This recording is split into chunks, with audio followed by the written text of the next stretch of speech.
أينما كنا أينما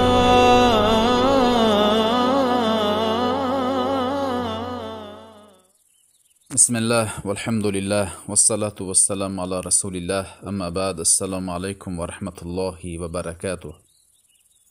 دوستان گرامی، درسی میراث را آغاز میکنیم.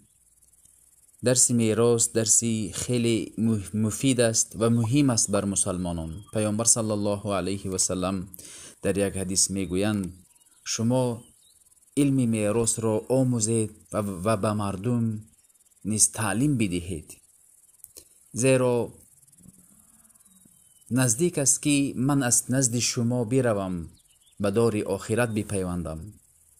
در او وقت علم بردا می شود گفتند، سپس فتنه ها آشکار می شود.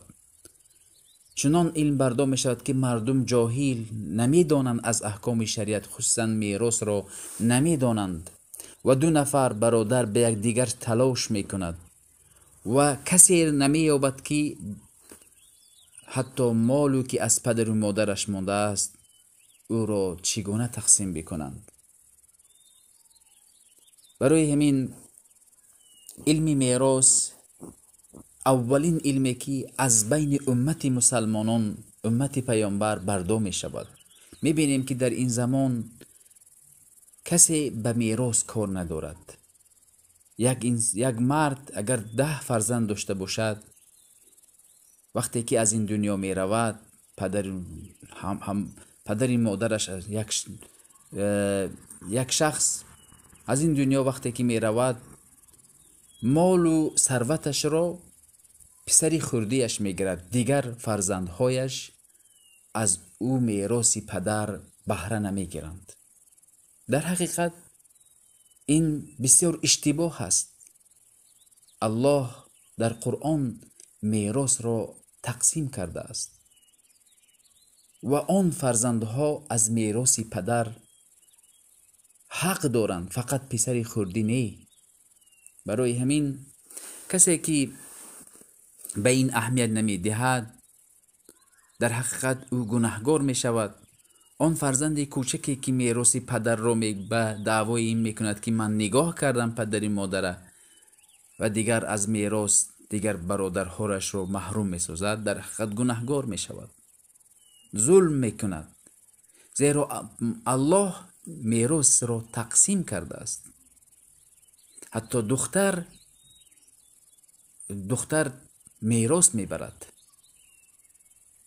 مثلا اگر در یک خانه، در یک مرد یک پسر و یک دختر داشته باشد، این مال به 3 تقسیم می شود. 2 حصه‌اش را پسر می گیرد و 1 حصه باقی مانده اش را دختر می گیرد.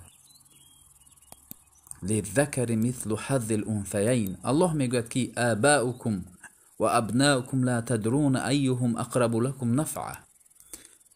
پدر و فرزندهای شما به شما نزدیکتر و فایده ناکتر کدام آنها شما نمیدانید. من تقسیم میکنم مال را. برای این مال و ثروت میراثی میت را الله تقسیم کرده است.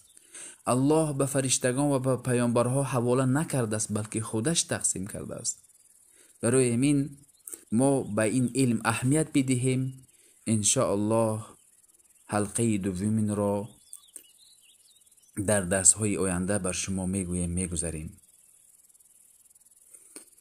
این بود کمی درباره میراث. السلام علیکم و رحمت الله و برکاته.